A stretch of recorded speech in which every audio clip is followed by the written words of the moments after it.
you know, the tyre spider has been a big thing for me this year. I reckon it would be my #1 product that I've used out of all the accessories I get to use and test out over time. This one is #1 for 2019 for me. Comes in a bag like this, but I fitted it to my vehicle. So you don't always have to fit it, but in mine, I'll show you in here, I've actually mounted up here. So it's mounted up here, the tank, and then I've mounted my hoses here. Now, the great thing about this is it will inflate my tyres all in one go, and these are 37s because I'm using a Sherpa compressor, and we've actually mounted it in. Now, the Sherpa comes so that it's as portable like anything else, and you can just plug it in wherever you like. They plug onto your batteries with alligator clips. They've got a 100 amp fuse in them, so they're a very powerful compressor. But the great thing about them is you can get them in 12 or 24 volt, and they sit at the same sort of money, but they work an absolute treat. Now, they come with this coily hose and then your attachment, and that is what works so well on the Spider. And all you have to do is just plug this in, just like that.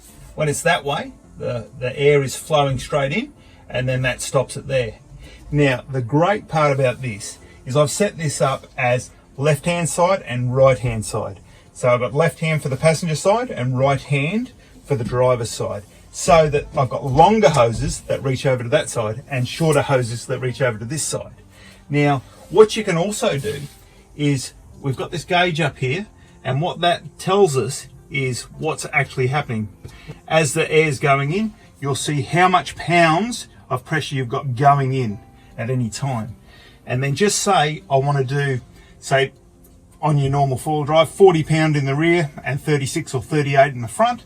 Well, we know that this is pumping up now. Just say it's pumping away, pumping away, pumping away.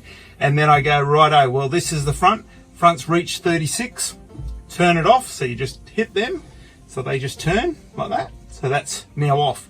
And now the back two are still pumping away to get to 40. And then you're watching your gauge, gets to 40, flicker off, and you're done.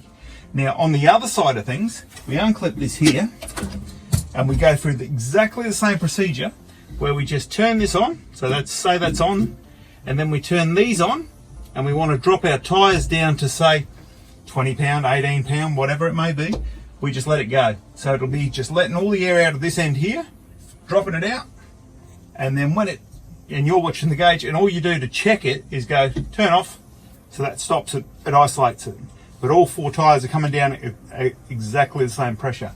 Then you go back on again, you want to get some more out, and that's all you have to do. So I don't know about you, but that's what I call a really simple system, but works an absolute treat. And the great thing for me is it saves my knees being crouched over on each individual wheel, especially when you've got big tyres.